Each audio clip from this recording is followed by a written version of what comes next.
Bonjour mesdames et messieurs, merci de cette occasion qu'il m'est donnée aux organisateurs de la journée de parler devant vous d'un peintre que vous connaissez pour la plupart et même très bien je pense. Donc je remercie en particulier Odeline Chéron qui m'avait sollicité pour parler aujourd'hui devant vous. Alors j'ai parlé parfois de Jules Bastien Lepage. Je pense que c'est comme ça que Odeline avait souhaité que je vous refasse ce type d'intervention. Et je suis vraiment ravie parce que c'était un artiste que j'avais découvert au musée de Montmédy, à la Citadelle, et pour lequel vraiment j'avais eu un coup de cœur. Et voilà, ça me fait particulièrement plaisir de vous le présenter aujourd'hui. J'ai intitulé la communication Jules Bastien Lepage entre portraits et scènes de la vie quotidienne pour des raisons que je vous expliquerai dans très peu de temps. Alors voilà ici son autoportrait, un de ses autoportraits qui est daté vers 1880 et qui est conservé au musée d'Orsay. Comme vous le savez, il est le fils de Claude Bastien et d'Adèle Lepage. Il est redécouvert en 1984. Le centenaire de sa mort donne lieu à des expositions à Verdun, à Montmédy et finalement au musée d'Orsay en 2007. Ce peintre s'inscrit pleinement dans le courant naturaliste, c'est-à-dire un ensemble de peintres qui s'épanouissent dans les années 1880-1900. Ils suivent deux voies, soit le modèle académique, soit le modèle impressionniste. Tous ont en commun le sentiment de puissance de la nature face à la fragilité humaine et s'inspirent beaucoup de la vie quotidienne. Parmi les peintres associés à ce courant, on connaît Jules Breton, avec ici La femme à l'ombrelle de 1871, qui s'inscrit, là aussi, ce tableau, dans une inspiration que l'on rencontre fréquemment chez les peintres de la même époque. Qui sont un peu dans le courant impressionniste ou qui en sont des précurseurs. Je pense à Eugène Boudin, dont vous avez peut-être entendu parler, et bien sûr aux impressionnistes Monet en particulier, qui peignent beaucoup de scènes de bord de mer. Et donc c'est quelque chose de très familier. Ensuite, ce qui change, ce ne sont pas tellement les thématiques et la composition, mais c'est la manière de peindre. Dans la touche picturale, il y a... Ça y est, ça fonctionne pas encore. Donc il y a dans le mouvement impressionniste une facture, une touche, c'est-à-dire une manière de représenter les parties qui sont en aplat coloré, les parties qui sont en touche épaisse ou en touche légère. Et en particulier, dans l'impressionnisme, qui est évoqué quand même ici, il y a la disparition du contour. Et chez ces peintres-là, petit à petit, ça va s'affirmer assez fermement dans les années 1870. On crée la forme à partir de la couleur. C'est-à-dire qu'on ne dessine plus avant de colorer un tableau. Et de plus en plus, ces artistes travaillent instinctivement. Deuxième exemple d'un peintre associé au courant naturaliste, Jules Breton, qui fait partie du courant naturaliste et qui fait partie également des peintres du groupe de Barbizon, dont vous avez peut-être aussi entendu parler. Peintres de Barbizon qui travaillent, vous savez, dans les villages autour de la forêt de Fontainebleau et qui trouvent leur inspiration essentiellement dans la nature. Merci beaucoup. Alors Jules Breton, avec La discussion politique, qui est un tableau qui exprime bien l'animation que le peintre a pu ressentir en assistant à ce type d'événement et qui est vraiment très fréquent, qui peut être très pittoresque. Alors pittoresque par les costumes des personnages, pittoresque par l'environnement, le café, hein, qui est un lieu de sociabilité extrêmement important au XIXe siècle, et aussi par le tempérament des modèles qu'il restitue dans une scène qui nous fait sourire aujourd'hui, mais c'était aussi le cas à l'époque de la réalisation du tableau. Il est vrai que parfois on explique qu'il ne faut pas évaluer une œuvre avec notre mentalité actuelle, avec nos idées, avec nos connaissances, mais toujours en se remettant à l'époque du tableau. Mais là, il n'y a pas de doute, hein, on le prend de la même manière. Vous voyez, l'un des participants qui se fâche, qui regarde ailleurs, mais qui ne part pas, et l'un de ses amis qui lui prend le bras en signe d'apaisement. Donc voilà, ça aussi, c'est le naturalisme. Et voilà, autre exemple de peintre naturaliste, il s'agit de Rosa Bonheur, qui est spécialisée dans la représentation animalière. Alors elle a peint aussi des scènes avec personnages, mais j'ai choisi de vous montrer cette tête de bélier qui est en réalité comme un portrait, hein, de bélier, puisque c'était aussi une approche que cette peintre privilégiée. Elle a réalisé vraiment beaucoup d'œuvres qui sont dans cette veine-là, des gros plans à côté de scènes plus larges. Alors Bastien Lepage appartient à ce courant, appartient à ce mouvement. Il prend ses premières leçons de dessin et de peinture pendant ses études secondaires à Verdun, et en 1867, à l'âge de 19 ans, il arrive à Paris et travaille à l'administration des postes en tant que surnuméraire.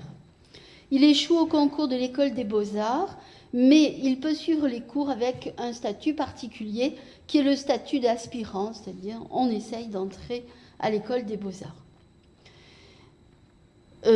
Très rapidement, il entre dans l'atelier d'un peintre académique qui s'appelle Alexandre Cabanel, qui ne vous dit peut-être pas grand-chose, mais c'est une très grande étape pour le jeune homme, car à cette époque, Cabanel est un peintre majeur qui connaît un très grand succès.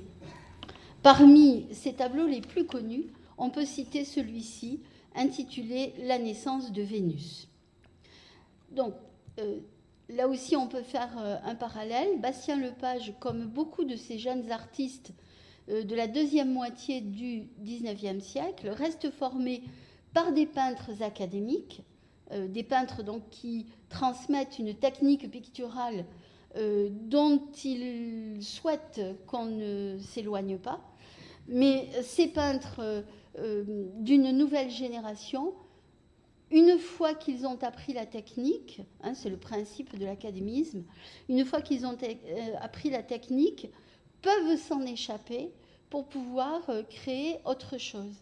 Mais dans les ateliers de ces peintres académiques, ils apprennent toute la base du métier de peintre, c'est-à-dire le dessin, l'harmonie colorée, la représentation de la lumière, l'expression des personnages, la représentation des tissus. Donc ils s'exercent à des parties très difficiles de la peinture et ensuite ils peuvent s'en libérer pour créer autre chose. Après ce séjour dans l'atelier de Cabanel, le résultat ne se fait pas attendre pour Bastien Lepage, car le 20 octobre 1868, il est reçu premier au concours d'entrée à l'école des beaux-arts. Alors vous me direz, l'école des beaux-arts était encore un lieu où l'on privilégiait non pas les artistes novateurs, mais plutôt les peintres académiques.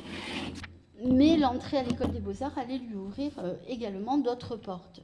Car en 1870, il est accepté au Salon avec un portrait de jeune homme, sans doute aidé par Cabanel, qui est l'un des membres les plus influents du jury.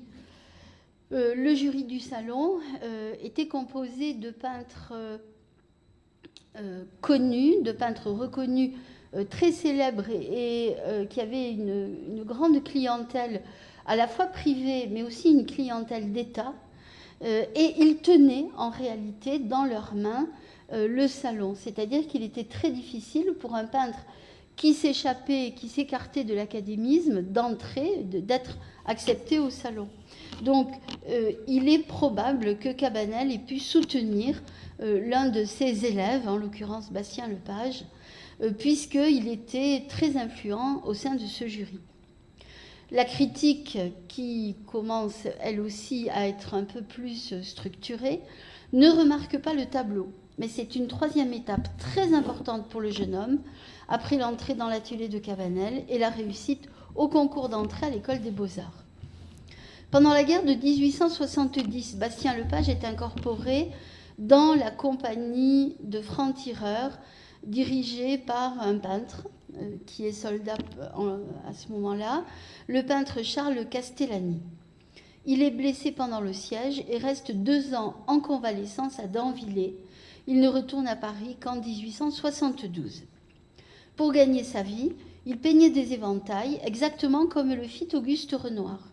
Il exposa même au salon de 1873 un tableau allégorique commandé par un parfumeur. Le mauvais avis de la critique le décide de modifier à jamais sa façon de peindre. Il a eu plusieurs ateliers. Le musée Bastien Lepage d'ici abrite un tableau qui représente l'un d'eux et intitulé « L'atelier de l'artiste » qui illustre parfaitement l'environnement dans lequel les peintres évoluaient. La grande baie vitrée, voilà, qui laisse entrer la lumière. Bon, alors maintenant, c'est ça. Je n'arrive pas à le montrer. Ah, voilà, ici. Donc la grande baie vitrée, et puis tout le matériel des peintres, le chevalet, la chaise, les chaises pour les visiteurs ou les invités, différents formats de tableaux, des esquisses et des tableaux terminés. À ce moment-là, le succès arrive en 2 temps. D'abord, au salon de 1874, avec 2 tableaux si différents qu'ils montrent les hésitations de Bastien Lepage sur la voie à choisir. Alors, le premier tableau que vous voyez ici est intitulé « La chanson du printemps ». Elle est achetée par l'État et elle est conservée à Verdun. Donc, ce premier tableau intitulé « La chanson du printemps » est acheté par l'État, je vous l'ai dit, et on peut la voir au musée de la Princerie. Ici, le peintre oscille entre les thèmes académiques et le naturalisme des scènes de genre. Scène de genre signifie scène de la vie quotidienne. La transition s'opère sur les 3 petits garçons qui l'accompagnent. Dans la tradition académique, ils auraient été des angelots ou des chérubins. Alors donc ce tableau montre ici une transition sur les 3 petits garçons que je vous ai mis en gros plan. 3 petits garçons qui accompagnent la jeune fille. Dans la tradition académique, ces petits garçons auraient été des angelots ou des chérubins. Ici, ils en reprennent la forme, mais leurs ailes rappellent celles des papillons. Si vous regardez ici, voilà, et là, voilà. Ils ont des ailes de papillons qui ne correspondent évidemment pas à la tradition des ailes des chérubins. Et leurs instruments de musique sont d'une part une lyre fabriquée grâce à des bois de chevreuil. En fait, c'est un crâne de chevreuil avec les bois de chaque côté auquel donc on a attaché des cordes. Donc ça c'est le premier instrument, cette lyre voilà un peu animalière, et une flûte double que l'on voit ici, là, d'accord ? Flûte double d'inspiration médiévale ou antique que l'on pourrait appeler un aulos, A-U-L-O-S. Le troisième chérubin est en suspension, on le voit ici, et il semble murmurer des paroles à l'oreille de la jeune fille. Mais au lieu d'utiliser le thème de la nymphe auquel on s'attendrait, le peintre représente une toute jeune paysanne qui s'est assise sur un talus pour se reposer. Ses vêtements sont très modestes, sans être des haillons, et elle est coiffée d'un chignon simple et elle marche pieds nus. On aperçoit ses pieds nus ici, voilà, sous la robe, sous la jupe. Elle tient un grand panier contenant un torchon et des plantes fleuries qu'elle vient de récolter. La posture et le regard là illustrent sa fatigue, tandis que le paysage délicat et naturaliste est traversé par un sentier qui descend jusqu'à un village-rue typique de la Lorraine. Alors on en voit un tout petit peu ici de détails, mais on le voit surtout là. Alors le sentier sort du cadre du tableau, et ça c'est un principe que les peintres aiment beaucoup utiliser et que Bastien Lepage a pu observer ou expérimenter avec son maître.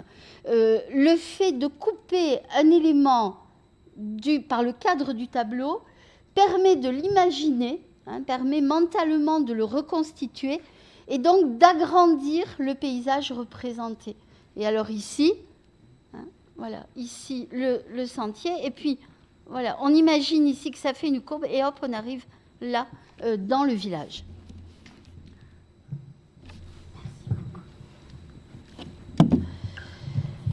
Le second tableau envoyé au salon de 1874 est celui-ci. Voilà, mon grand-père. Il s'agit de Charles-Nicolas Lepage, grand-père maternel du peintre, alors âgé de 78 ans. Assis de 3/4, il regarde son petit-fils en train de le peindre, bras croisés. Il se détache sur un fond de végétation où les arbres se resserrent légèrement et guide le regard vers le visage. Ça aussi, il l'a appris, là, ici. Voilà, comme ça. Créant une sorte de perspective, et ça n'est pas inné, c'est quelque chose qu'il a appris aussi dans les différents ateliers qu'il a fréquentés.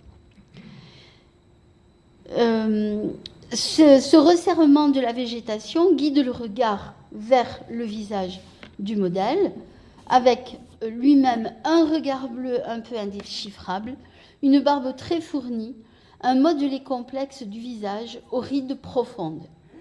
Sur ses genoux, un mouchoir à carreaux bleus et son étui à lunettes. L'ensemble produit une impression de calme et de sérénité, mais vous voyez bien la différence d'interprétation entre le tableau précédent et celui-là. Le succès arrive également en 1875 grâce à ce tableau intitulé « L'Annonciation au berger », avec lequel il obtient la 2e place au Prix de Rome. Le Prix de Rome, est-ce que vous voulez que j'explique? Vous savez ce que c'est grosso modo? Le Prix de Rome était un concours qui était organisé pour les élèves en dernière année à l'École des Beaux-Arts. Et le lauréat du Prix de Rome obtenait une bourse pour aller suivre un complément de formation en Italie, à Rome donc, et la possibilité d'être hébergé à l'école française de Rome. On disait à cette époque à l'Académie de France à Rome. Ce tableau comporte plusieurs manières de peindre. Premièrement, les touches épaisses pour le paysage dans l'obscurité, donc à droite, en haut à droite. Deuxièmement, une inspiration Renaissance pour l'ange au visage idéalisé, à la tunique fluide, aux ailes avec des plumes réalistes, le nimbe doré en aplat, comme la peinture de la fin du Moyen-Âge. Troisième manière de peindre, les bergers, qui sont traités à la manière réaliste du XVIIe siècle et de Georges de la Tour, avec des cheveux et des barbes en bataille, les mains déformées par les rhumatismes. Donc c'est bien là un carrefour dans la carrière de Bastien Lepage qui ne se décide pas encore tout à fait sur la voie qu'il compte suivre, et il mélange un petit peu différents types de thèmes et différentes manières artistiques. À partir de 1876, il expose, alors ça c'est quand même une consécration, il expose chez Georges Petit, qui est un des principaux galeristes qui soutiennent d'abord les impressionnistes, le plus connu étant Durand-Ruel. Mais ici, c'est la galerie de Georges Petit. Alors, je ne vous dis pas que l'on voit des œuvres de Bastien Lepage, mais c'est pour vous montrer comment cette galerie exposait les tableaux. Dans la carrière de Bastien Lepage, on trouve plusieurs thèmes. La peinture d'histoire, le paysage, le portrait. Pour le portrait, il représente ses proches, mais aussi des personnalités célèbres de son temps, ce qui fait de lui un grand portraitiste. Il représente également des scènes de genre, c'est-à-dire des scènes de la vie quotidienne, et la vie quotidienne des paysans, le plus souvent à Danvillers. Aujourd'hui, je m'attacherai plutôt à vous présenter les portraits et les scènes de la vie quotidienne, sachant que des liens parfois étroits existent avec les autres genres. En commençant par les portraits. Jules Bastien-Lepage, selon une tendance bien connue au XIXe siècle, pratique régulièrement le portrait. Dès 1876, il est remarqué pour ce genre par l'écrivain Émile Zola, l'un des premiers et très célèbres critiques d'art du XIXe siècle. Une relation amicale se tisse bientôt entre les deux hommes et le peintre réalise alors quelques autoportraits, des portraits de famille, des portraits historiques et des portraits de personnalités. Dans le domaine des autoportraits, il y a celui de Montmédy, voilà, qui le montre sérieux, en buste et en gros plan, où rien n'indique le métier du personnage. Un autre de ces autoportraits, Pochat du peintre en pâtissier, conservé ici également, fait écho à la vie personnelle du peintre. Alors à Paris, il participe à un bal costumé, alors soit en cuisinier, comme l'écrit son premier biographe, soit en pâtissier, selon le titre du tableau. Le lendemain de cette fête, de ce bal costumé, il peint cet autoportrait pour laisser une trace de cet événement. Au-dessus de la signature, il écrit une dédicace à mon ami, alors IE, donc V. Klotz, cuisinier, cuisinier aussi. Donc ça, c'est la dédicace écrite sur le tableau. On peut remarquer trois choses, trois éléments. Premièrement, le petit format, alors que je vous le dise, 33 sur 41 cm. Donc petit format utilisé, alors que le portrait est en pied, c'est-à-dire qu'il est debout et représenté de la tête aux pieds. D'habitude, on utilise des formats un peu plus vastes. Deuxième remarque sur ce portrait, le costume de pâtissier ou de cuisinier qui est décrit avec précision. Et troisième remarque, les outils du peintre. Il se représente alors à la fois en peintre et en modèle, car il tient à la main, ici, une palette de couleurs avec un pinceau. Donc il y a un mélange de ces deux passions, peut-être, ou de son déguisement. Deuxième type de portrait, les portraits de famille. Il a peint le portrait de chacun de ses proches. On a vu tout à l'heure celui de son grand-père en 1874. 3 ans plus tard, en 1877, il réalise ceux de ses parents et 5 ans plus tard, celui de son frère. Voilà le portrait de son père, présenté au salon de 1877. Ça veut dire que là aussi, ce portrait a été exposé au salon parisien, signifiant que le jury l'estime digne d'être présenté au grand public.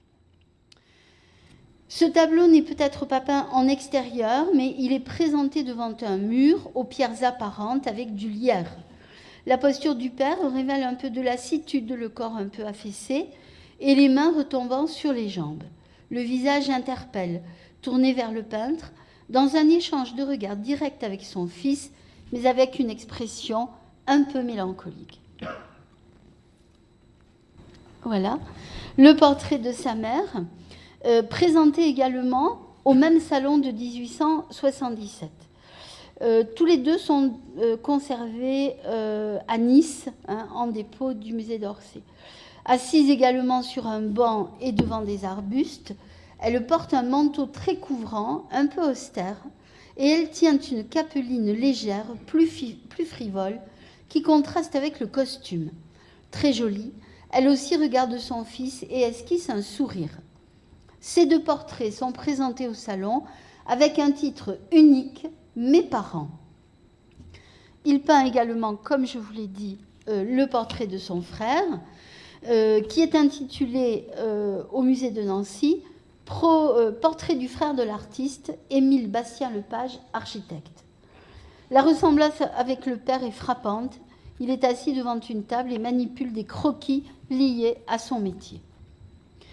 Il existe également des portraits historiques dans l'œuvre de Bastien Lepage, et notamment un que vous devez connaître, c'est ce portrait de Jeanne d'Arc de 1879, conservé à New York au Metropolitan Museum of Art. Il est signé, comme toujours, depuis d'Anvillers.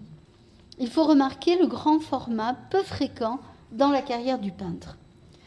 Il s'est inspiré des attitudes et des expressions d'une actrice qui est Jeanne Savary, qui est très souvent peinte par Renoir. Alors, à gauche, en 1878, tout simplement le portrait de Jeanne Savary. Et on la retrouve également dans son Déjeuner des canotiers de 1881. Elle est à hauteur de la flèche bleue, ici. Voilà. Donc là, au naturel, en robe de bal.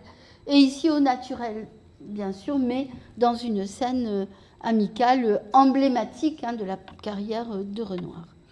Le tableau représente la Sainte dans le jardin de Don Rémy, au moment où Sainte Catherine d'Alexandrie, Sainte Marguerite et l'archange Saint-Michel lui apparaissent pour lui ordonner de combattre les Anglais. Je voulais vous montrer, voilà, attirer votre attention sur le fait que la maison de Don Rémy est représentée en arrière-plan. Et selon les critères architecturaux, on la reconnaît très très bien. Et on la voit ici aussi dans ce détail. Ce tableau a été exposé au Salon de Paris, mais il ne rencontre pas beaucoup de succès. Il présente des éléments qui gênent beaucoup. Premièrement, la représentation inhabituelle des saints pour matérialiser les voix, qui correspond plutôt à une veine symboliste, ici encore.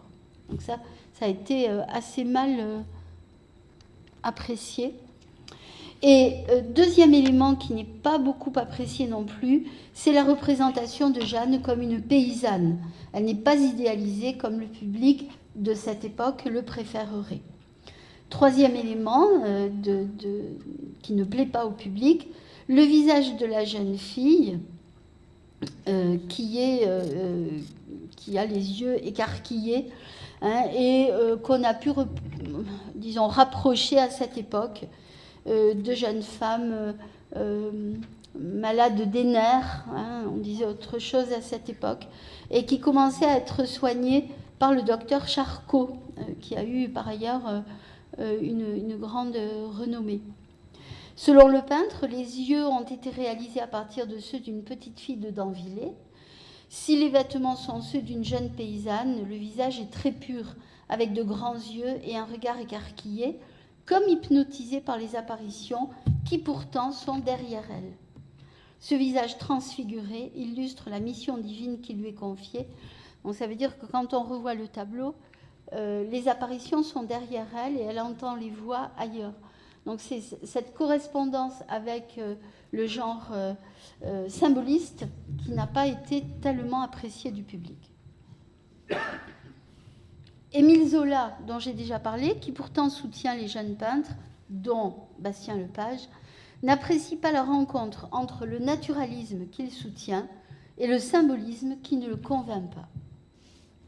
Bastien Lepage réalise, comme beaucoup d'artistes de son temps, des portraits qui peuvent assurer sa subsistance.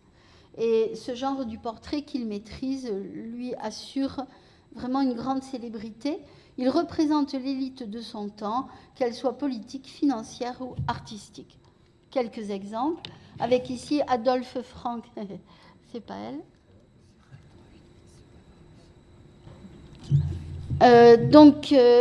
Ici le portrait d'Adolphe Franck, le philosophe, portrait de 1878, portrait plein de vivacité, en buste et en gros plan, sur un fond sombre, avec un costume noir, une chemise blanche mettant en valeur le visage peint avec une touche lisse, tandis que le costume est exécuté dans une touche libre.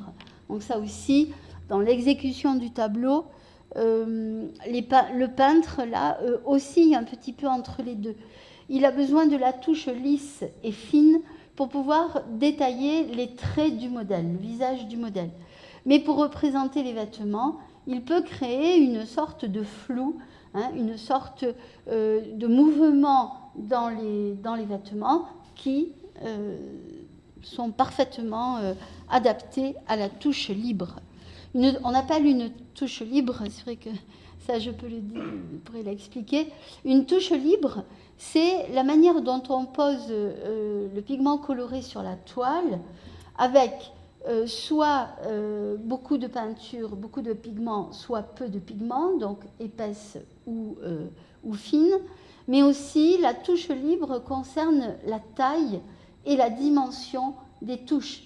Elles peuvent être grandes ou petites, elles peuvent être de formes très différentes, en pointillés, en virgule, en rectangle, hein, donc il y a vraiment là une grande inventivité et les peintres de plus en plus pratiquent cette touche libre. Et puis, autre exemple, avec Sarah Bernard, présentée également au Salon de 1879, conservé à San Francisco. Ce tableau a nécessité vraiment beaucoup de séances de pose, de profil, le dos très droit, son manteau découvrant le côté gauche, laisse apparaître la robe et l'écharpe de gaze nouée autour de son cou. Les tons blanc crème et bleuté mettent en valeur la chevelure auburn. On remarque le profil bien connu, les mains aux longs doigts fins, tenant un modelage préparatoire d'Orphée, dû au peintre lui-même et conservé à Montmédy. Ce portrait a fait l'objet de nombreux articles grâce à la célébrité du modèle. D'ailleurs, la comédienne en publie un elle-même sous pseudonyme. En écrivant cela, le portrait est une exquise merveille. Les chairs nacrées et délicates, les cheveux roux sont d'un prodige d'exécution.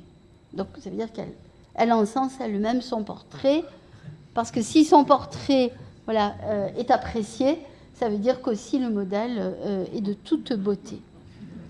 Et oui, c'est Sarah Bernard qui avait une faculté vraiment à se mettre en valeur, mais avec des procédés très actuels, des procédés qu'elle a un peu inventés, alors avec des lubies, hein, des exagérations, mais voilà.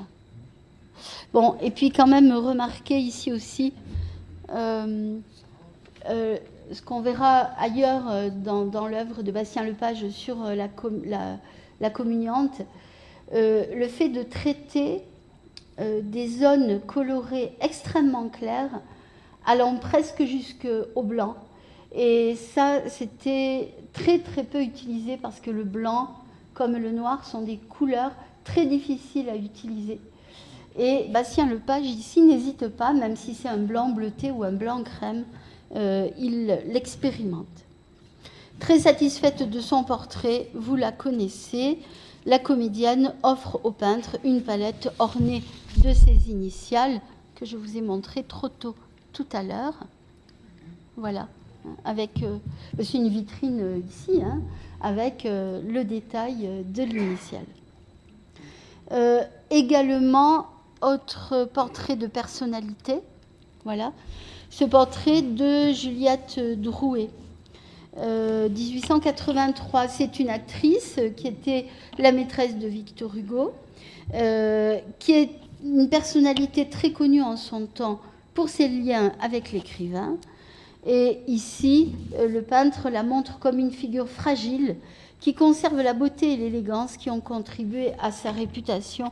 Donc il adapte les portraits aux personnalités, aux situations et aux envies, évidemment, aux désirs de ses clients. Aussi, une chose qu'il faut avoir en tête, qui est que très souvent, les artistes font ce qu'on leur demande. C'est-à-dire que très rarement, ils peignent librement, surtout pour un portrait. Pour beaucoup d'autres commandes également. Alors, petit à petit, au XIXe siècle, les artistes s'affranchissent de la commande. C'est pourquoi beaucoup aussi vivent dans la misère. Mais on oublie trop souvent de parler du rôle du client, qui finalement a le dernier mot. Et si le tableau ne lui plaît pas, soit il demande à l'artiste de le reprendre, soit il ne le paye pas. Ça, c'est une réalité. Hein. Alors, je passe au deuxième point. Voilà. Les scènes de la vie quotidienne, qui est un ensemble de tableaux mêlant très souvent les thèmes du paysage, du portrait et les actes du quotidien. Plusieurs œuvres évoquent d'Anvillers et les environs. Par exemple, ce paysage au Charbonnier, conservé près de Giverny. Le point de départ est le même dans un paysage enneigé. La composition et le coloris sont particulièrement réussis, avec ces deux bandes de terre en forme de triangle qui se superposent et qui sont surmontées par un ciel gris. Alors, quelles sont les bandes? Voilà, un premier triangle et un deuxième triangle. Oui. Il y a deux triangles emboîtés l'un dans l'autre et au-dessus, le ciel. Quelques arbres dépouillés de leur feuillage servent à marquer les différents plans et la profondeur. Presque au premier plan, un tas de charbon qu'un charbonnier est en train d'augmenter et dont on perçoit très bien la fumée du bois qui se consume. Ces deux éléments sont traités dans une couleur noire, presque sans nuance, se détachant très nettement du champ enneigé. Autre exemple d'œuvre évoquant d'Anvillers. Cette soirée à d'Anvillers, qui montre l'adresse du peintre à représenter l'aspect brillant et luisant des éléments éclairés dans une atmosphère de pénombre. Ici, ce n'est pas une nuit profonde, mais plutôt une fin d'après-midi entre chien et loup. On distingue très bien alors, un homme et une femme qui rentrent des travaux, mais sans beaucoup plus de précision. Clair de lune à d'Anvillers présente plusieurs problématiques qui composent cette scène. Première problématique, l'éclairage dû à la lune qui transperce les nuages gris, formant une sorte de halo, laissant les angles du tableau dans l'obscurité. Deuxième problématique, la mise en valeur des lignes architecturales très cubiques du clocher de l'église et des maisons qui l'entourent. Troisième problématique, le passage furtif de deux personnages aux silhouettes presque imperceptibles, dont celui de droite est le plus éloquent. Il porte sur son dos un outil, peut-être une fourche, après une journée de travail. Bon, alors là, voilà, on le voit ici. La fourche, la tête et la silhouette. Voilà. Il est suivi par un autre qui est là, qu'on voit moins bien. Mais ici, voilà, on voit ce personnage passer. Deuxième type de scène de la vie quotidienne, les scènes où le peintre représente des anonymes dans des situations ou des postures caractéristiques. Et d'abord, la communiante. C'est un tableau qui comporte une très grande force d'interprétation et d'effet. Premièrement, la pose immobile, strictement de face. Deuxièmement, la composition pyramidale qui assure la stabilité de la pose. Alors ça, c'est universel dans la peinture. Vous partez de la tête, vous reliez les épaules, le voile et la robe, et on obtient une forme pyramidale qui a pour but vraiment d'équilibrer, de stabiliser la composition. Troisième élément, troisième remarque, l'exécution du costume avec des effets de transparence très réussis, soit le blanc sur blanc du corsage, soit la carnation des bras et de la base du cou à travers le tissu de la robe. Une transparence en peinture est toujours très difficile à approcher, et là, la réussite est entière. Quatrième remarque, le coloris dans des harmonies de blanc pour le costume et de gris pour le fond. Je le disais tout à l'heure, très peu de peintres osent et réussissent le traitement du blanc comme base d'une harmonie colorée. Le seul élément foncé est la chevelure sombre de la petite fille qui crée un fort contraste avec le reste du tableau. Cinquième caractère, le visage qui suit la frontalité du corps, les yeux plongés dans ceux du peintre, sans expression, comme indifférents, ou alors extrêmement sérieux, la bouche fermée et sévère. Ici, la Toussaint, j'y suis restée, la Toussaint de 1878, qui représente l'une des dates qui ponctuent l'année des familles dans la culture religieuse. Un grand-père et ses petits-enfants marchent le long d'un cimetière. C'est une scène qui illustre la donnée familiale de cette journée. Et c'est l'une des scènes où le peintre mêle les aînés et les enfants, thème bien présent dans sa carrière.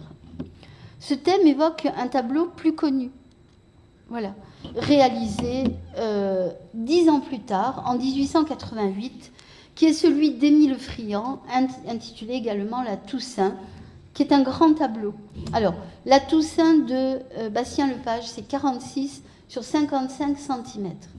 La Toussaint d'Émile Friant, c'est 2,54 m sur 3,34 m. Vous voyez, le format est très différent. Ces formats sont différents, mais on peut considérer que la monumentalité est la même. Alors, les costumes noirs du second, c'est-à-dire de celui de Friant, accentuent l'émotion liée à cette journée, tandis que le coloris clair du premier, celui de Bastien Lepage, atténue son aspect tragique.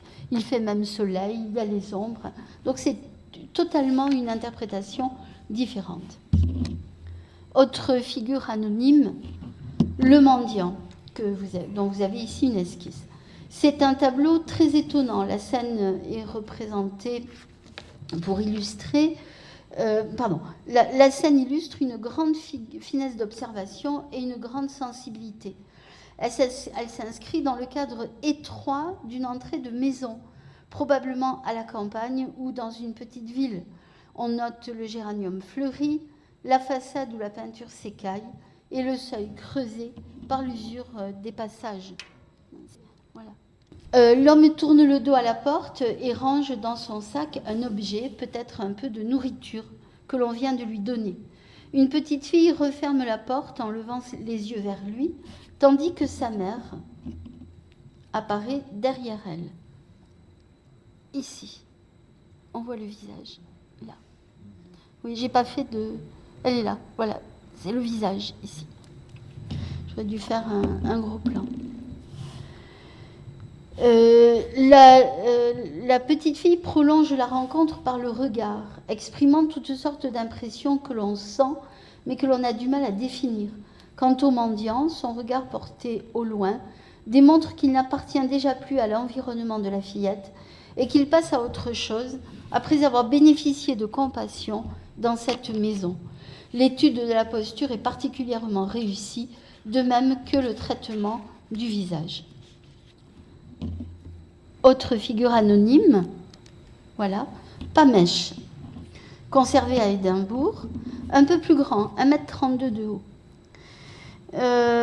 C'est un garçonnet désœuvré. Il tient les objets liés à son travail habituel, le fouet pour faire avancer les chevaux qui actionnent une barge et la trompe pour annoncer l'arrivée de la barge.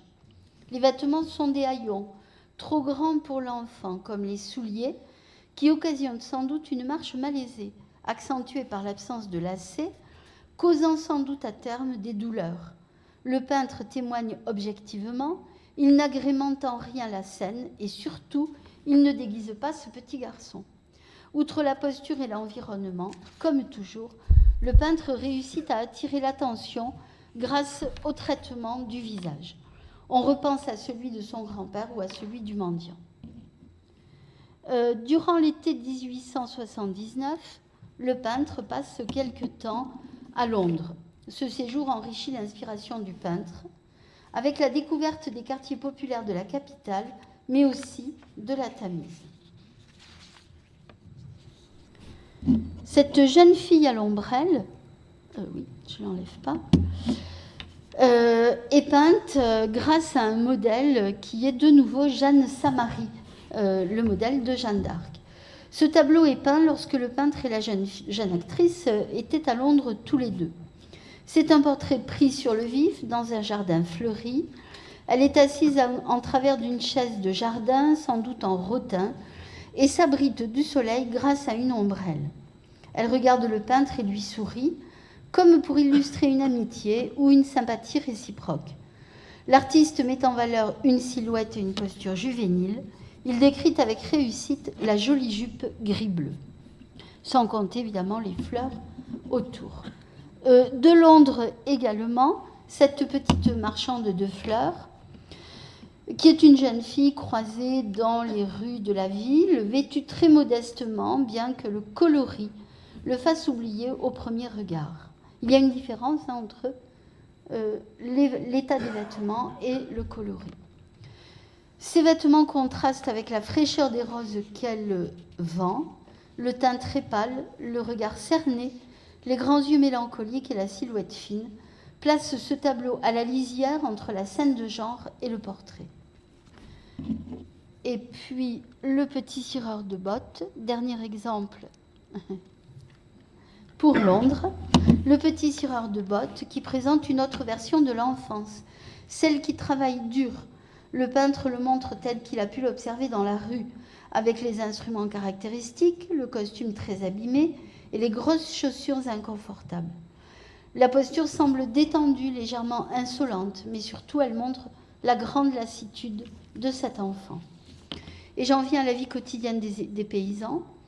Très attaché à Danvillers et à ses environs, Bastien Lepage puise une grande partie de son inspiration dans les scènes qui témoignent de la vie à la campagne, mais pas sous l'angle de la villégiature, plutôt sous l'angle du travail des paysans, un peu à la manière de Jean-François Millet, sans aucun engagement politique ou idéologique. Voici la gardeuse d'oie qui illustre les principes du peintre évoqués il y a quelques secondes.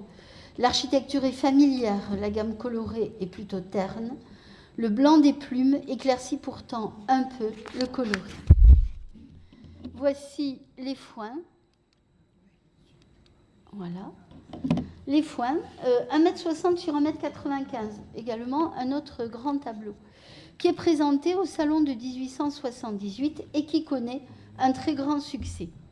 Émile Zola le voit comme un tableau majeur du naturalisme et de la peinture en plein air. Il évoque la filiation avec les œuvres de Courbet et de Millet, qui avait traité un thème similaire en 1866, ici, la méridienne. Mais pour la structure du tableau, donc il se repose, et là il se repose aussi. Pour la structure du tableau, il faut plutôt se tourner vers une autre œuvre de Millet. Ce sont ces très fameuses glaneuses. Le tableau est peint en 1857 et présente 3 caractères, repris ensuite par Bastien Lepage. D'abord la scène principale en gros plan. Ensuite la ligne d'horizon placée très haut pour enfermer les personnages dans un lien très étroit avec le sol, avec la terre. Enfin, un arrière-plan très éloigné montrant des paysans qui moissonnent. Alors, sur les foins, les paysans qui moissonnent. Voilà, ici, là, avec les meules de foin. Et sur les glaneuses, voilà, sur les glaneuses, on voit carrément une ferme très prospère, avec beaucoup d'ouvriers agricoles. Si les deux tableaux peuvent être rapprochés pour les choix de composition, leur signification diverge complètement, car Millet s'attache à illustrer la dureté du travail des paysans. Les glaneuses sont des paysannes pauvres qui font une récolte maigre à côté de la grande propriété montrée au fond. Les deux figures de Bastien Lepage sont simplement des paysans qui se reposent et que rien d'autre ne sépare des autres.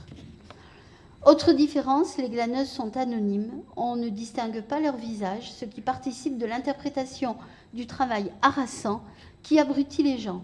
Dans le tableau de Bastien Lepage, l'homme n'est pas identifié, mais pour la femme, il réalise un véritable portrait. Un portrait, scène de genre, encore une fois.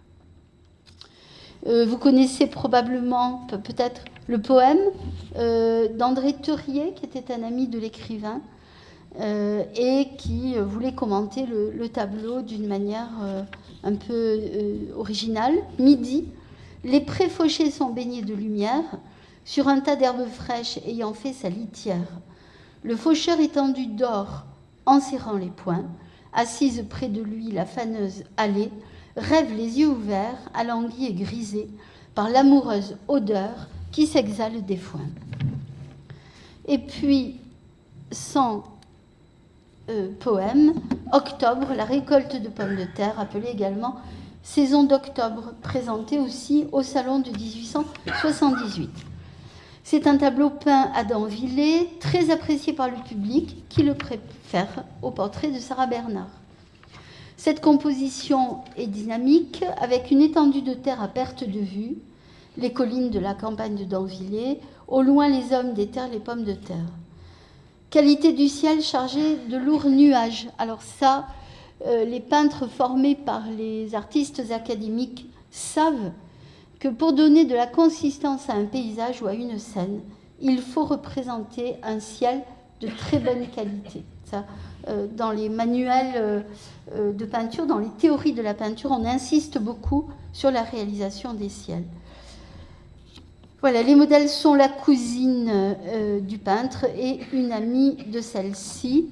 Elles ont les visages finalement assez réjouis et elles semblent effectuer gaiement leur labeur, mais elles sont mises en scène sans doute ici. Et puis, on en vient au père Jacques.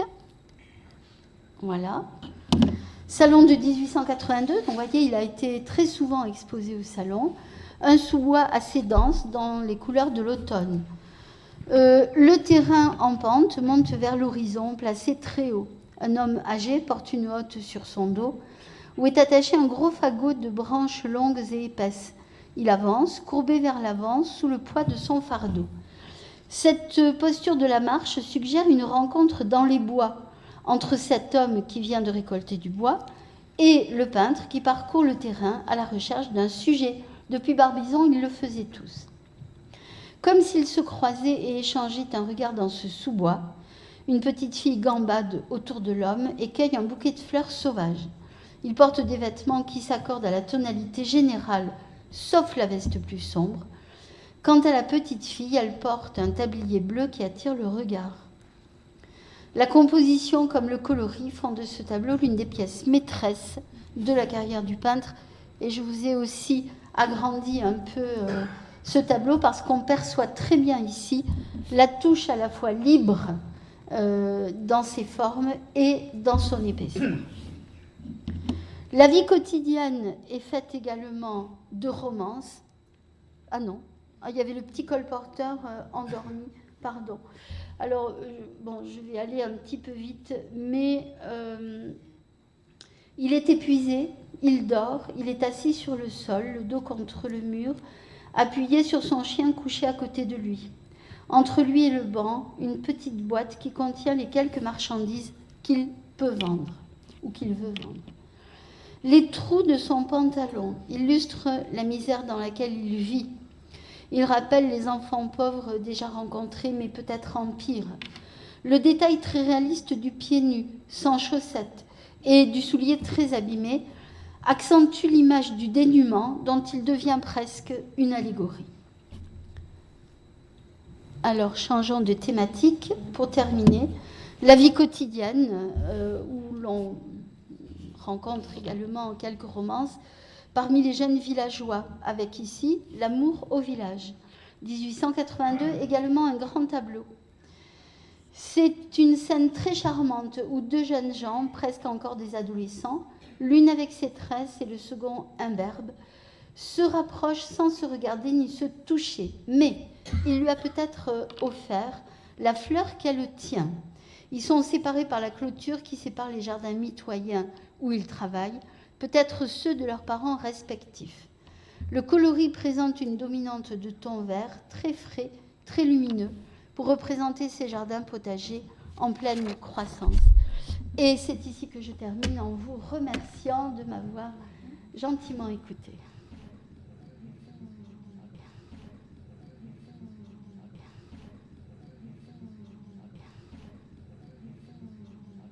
Ah non, alors on m'a déjà posé la question. Non.